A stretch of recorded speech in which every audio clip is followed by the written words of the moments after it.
नमस्कार दोस्तों, कैसे हैं आप सब। दोस्तों, आज फिर मैं एक छोटी कहानी लेके आया हूँ, पर कहानी से पहले एक मैं बात बताना चाहता हूँ। रिश्तों को हमेशा चंदन की लकड़ी की तरह समझो।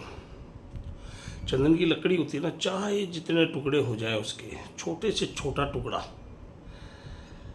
ये परिवार पे भी लागू होती है। परिवार को हमेशा चंदन की लकड़ी की तरह समझो कि छोटे से छोटा टुकड़ा भी चंदन का अपने में खुशबू लेके आता है।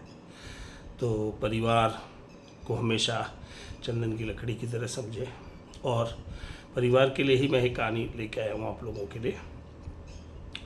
ये कहानी एक वकील से सुनी है।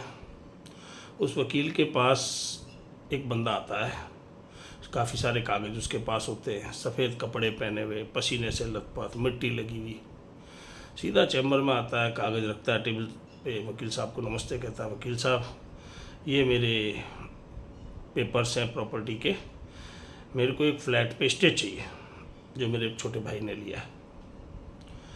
तो वकील साहब कहते हैं, भाई इतनी गर्मी में आए हो, पसीने पसीने होकर आए हो, पहले तो आप पसीना सुखाओ। लड़के हो कहता है, भाई ऐसी वैसी चला, ठंडा पानी पिला भाई साहब के लिए, फिर थोड़े कूल डाउन होते हैं। पर नहीं, वो तो इसी जिद पे रहता है कि नहीं भाई, मुझे तो मेरे को स्टे चाहिए। बोले कोई बात नहीं, स्टे मैं दिलवा दूंगा, पर मुझे केस तो पढ़ने दो सारा। आप पेपर्स लाए हो, सारी कहानी मैं देखता हूँ, कैसे क्या करना है, मेरे को क्या कागज़ की लोड पड़ेगी, मैं आपसे 3 दिन बाद मिलता हूँ। वो बंदा गुस्से में चला जाता है। बोले फीस की चिंता मत करना वकील साहब, मुझे स्टे चाहिए तो चाहिए। चला जाता है। उसके बाद जब वकील साहब घर आके सारे कागज़ की स्टडी करते हैं, उसके बारे में पूरा पता करते हैं, तो उसे पता पड़ता है कि भाई एक तो ये है सज्जन जो आए गुस्से में, एक इनका छोटा भाई है और एक इनकी बहन है। माँ बाप की बचपन में ही डेथ हो गई। इन्होंने अपनी बहन की शादी की धूमधाम से, भाई को पढ़ाया, खुद खेती की, खेती काफ़ी सारी थी, ज़मींदार थे। भाई को पढ़ाया कि भाई मैं नहीं पढ़ पाया तो कोई बात नहीं, तू तो पढ़ और डॉक्टर बन के इस गांव का नाम रोशन कर। 11वीं तक पढ़ा बच्चा, पढ़ाई में भी होशियार था भाई, पैसे पूरे लगा रहे थे। उससे मिलने जाते थे स्कूल में, जब भी फर्स्ट आता था सबको मिठाई खिलाते थे। जब वो घर आता था उसके साथ खुशी मनाते थे, उसको बताते थे कि नहीं यार तू बहुत अच्छा कर रहा है। धीरे धीरे उस लड़के ने बोला 11वीं तक स्कूल गाँव में है, अब मैं कॉलेज के लिए शहर जाऊँगा, वहाँ मेरे खर्चे पड़ेंगे। तो भाई बोलता कोई दिक्कत नहीं, खर्चे ही तो पड़ेंगे, मैं हूँ, तू जा पढ़ाई कर, मन लगा के पढ़ाई करना, किसी तरह की कोई पढ़ाई में लापरवाही मत करना, पैसे की चिंता बिल्कुल मत कर। उस लड़के ने कॉलेज किया शहर से। कॉलेज के बाद उसने मास्टर करने के लिए और बड़े शहर में गया। खर्चा भेजता रहा पापा उसका भाई। जब उसकी फ़ीस भरने का टाइम आया तो 80-80 हज़ार रुपये साल की फ़ीस थी। उसने अपने बड़े भाई से कहा भैया फ़ीस। बोले कोई बात नहीं, तू पढ़ाई कर, बस पढ़ाई में मन लगा, तू बढ़िया डॉक्टर बन के आना। सारी फीस उस किसान ने भरी। जब उसकी एक दोस्ती हो गई कॉलेज में पढ़ने वाली लड़की से, तो भाई से बोला भैया मेरे साथ ही एक लड़की पढ़ती है, मेरे को उससे दोस्ती है, मुझे पसंद है, मैं इससे शादी करना चाहता हूँ। तो भाई तेरी खुशी में मेरी खुशी है, कर ले शादी। उसके साथ शादी कर ली। फिर उसने वहाँ पे फ्लैट खरीद लिया। तो भैया को बोला भैया अब मैं पैसे नहीं भेज पाऊँगा क्योंकि मैंने एक फ़्लैट ख़रीदा है, उसकी मैं किस्त चुका रहा हूँ। तो भाई बोला तेरे पास पैसा कहाँ से है? बोले मैंने लोन पे लिया है। बोले कोई बात नहीं, ठीक है। थोड़े दिन गुजरे, फिर उसके पास भाई का फ़ोन आया। बोले भैया ऐसा है, मैं फ़्लैट्स के लोन से बहुत दुखी हो गया हूँ, मुझे फ़्लैट ख़रीदना है, तो क्यों ना जो मेरी प्रॉपर्टी है गांव में खेती में, उसका आधा हिस्सा मुझे बेच के मुझे पैसा दे दो ताकि मैं ये कर्जे से मुक्ति पा लूँ। अब इस किसान को इतना खतरनाक गुस्सा आया, इतना खतरनाक गुस्सा आया कि पूछो मत। उसी गुस्से में वकील साहब के पास आए। तो जब आए, सारी स्टडी वकील साहब ने पढ़ ली, देख ली, और उसको ये बताया भाई ऐसा है।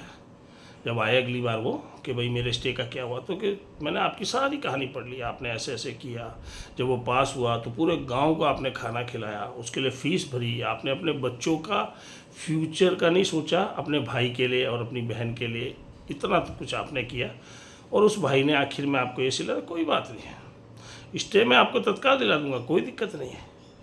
बट आपको याद है जब वो एक बार बीमार हुआ था, आपने उसको अपनी किडनी तक दी थी। डॉक्टर ने उसके बचने के चांस बहुत कम बताए थे। किडनी दे के आपने ये कहा था तेरा ठीक रहना ज़रूरी है क्योंकि तू इस गांव का फ्यूचर है। स्टे मिल जाएगा, फ्लैट आपको मिल जाएगा, मैं दिलवा दूंगा, पर क्या वो समय वापस आएगा? वो किडनी वापस आएगी? वो जो आपने इसके लिए किया वो चीज़ें भूला पाओगे? गुस्सा है, मैं मानता हूँ भाई पे, उसकी शादी होने के बाद ही उसके तेवर बदले, कोई बात नहीं, केस आप जीत जाओगे, दोनों बोलने से जाओगे, मुझे मेरी फीस मिल जाएगी।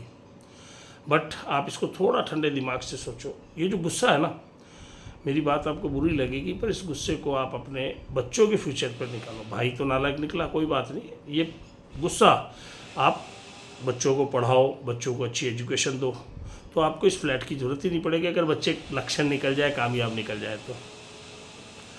वो किसान गुस्से से कागज़ लेके चला गया, तो वकील साहब ने सोचा भाई गया तो गुस्से में किसी और वकील के पास जाएगा, कोई बात नहीं, अपना समझाना फ़र्ज़ था। घर आया और उसके काफ़ी टाइम बाद मिलना नहीं हुआ, ना वो वापस आया, ना कोर्ट में वो बंदा दिखा। थोड़े टाइम बाद वो मिठाई का डिब्बा, 5-7 साल बाद मिठाई का डिब्बा लेके आया, चेहरे पे झुर्रियाँ आ गई थी, एज उसकी झलक रही थी। वकील साहब के पास आया, बोला मुंह मीठा कीजिए, पहचाना आपने मेरे को? बोला नहीं, मैं नहीं पहचाना। बोले मैं वही हूँ जो भाई के लिए स्टे लेने आया था, और आपने जो शिक्षा दी थी वो बात मेरे दिल पे चुभ गई, क्या सब कुछ आ जाएगा, भाई वापस नहीं आएगा, और मेरी किडनी जो मैंने भाई के लिए दी, इतना मैंने सोचा, छोटे से गुस्से में मैं उससे स्टे लेने चला था, कोर्ट कचहरी करना, पर आपने बहुत अच्छी शिक्षा दी वकील साहब, कोई वकील इतनी अच्छी सलाह नहीं देता है। वही गुस्सा मैंने बच्चों की पढ़ाई पे लगाया, बच्चों को काबिल बनाया, और वही बच्चा आज मेरा डॉक्टर बना है मेरे ही गांव में, उसके लिए मैंने अस्पताल खोला है। छोटे भाई से भी वापस उसने गलती मान ली है, वो भी मेरे साथ रहने लगा है, आने जाने लगा है, उसको भी अपनी गलती का एहसास हुआ है। तो वकील साहब, इसके असली हकदार आप हैं। तो दोस्तों, इस कहानी से यही शिक्षा मिलती है कि गुस्सा आता है परिवार में, ऐसी ऐसी कुछ बातें हो जाती है ना, गुस्सा आता है, पर उस गुस्से को सही डायरेक्शन अगर मिल जाए, सही रास्ते पे अगर आपका गुस्सा और आपका प्रयास चलने लगे, तो मैं 101% कहता हूँ कि मेरे साथ हुआ है। नहीं बताऊँगा कब कैसे, बट हाँ, मैं भी बहुत गुस्से में घर छोड़ के मैं लुधियाना आया था, कुछ ऐसे कारण हो गए थे। 20 साल मैंने अथक प्रयास किया, मेहनत की, और गुस्से को अपने काम पे, हर 3 साल में धंधा चेंज कर देता था मैं, नौकरी, बिजनेस। पापा ने बहुत कोशिश करी मेरे सफल होने के लिए, बट मेरी किस्मत में सेठ बनना नहीं लिखा था, तो मैंने बहुत प्रोफेशन चेंज की। जब मैं लुधियाना आया तो 3 साल होते ही मुझे वही डर था कि 4-5 धंधे में हर 3 साल में चेंज करके मैं हमेशा प्लस में गया था। तो ये खुशी भी थी भाई, चलो मैंने हमेशा तरक्की की है, हर 3 साल में एकदम लाइन चेंज की है, तो मेरे को बड़ी दिक्कत होती थी नई लाइन में जाने के लिए। जब यहाँ लुधियाना आने के बाद 3 साल जैसे जैसे नज़दीक आए, तो मेरे वापस पिक्चर वही घूमने लग गई। 3 साल हो गए, मिसेज भी हंसती, मेरे खास यार दोस्त, सबको पता था ये 3 साल होने वाले हैं, दिलीप फिर कोई ना कोई स्टेप लेगा।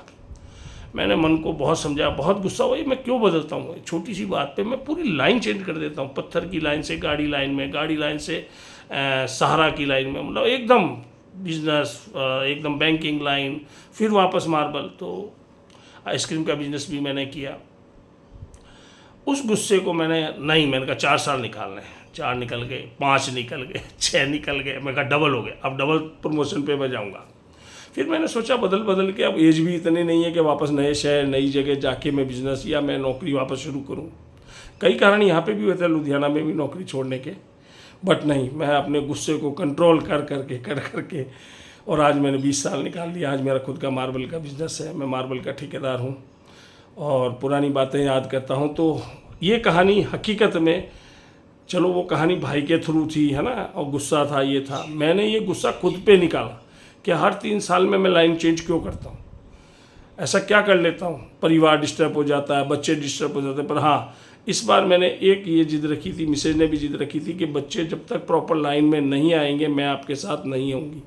12 साल मैं अलग रहा, बच्चे मेरे माँ बाप के पास यानी अपने दादा दादी के पास रहे, मिसेज वहीं रही, और बच्चों ने अच्छी लाइन पकड़ी, और आज वो गुस्सा 101% मेरे पे तो काम आया, जो मैंने खुद पे निकाला और एक लाइन ले ली मैंने, उस गुस्से को एक सही दिशा दे दी। नहीं यार, मुझे करके दिखाना, इस बार नहीं छोड़ना काम, करके ही दिखाना, इस बार लुधियाना नहीं छोड़ना है, शहर नहीं छोड़ना है।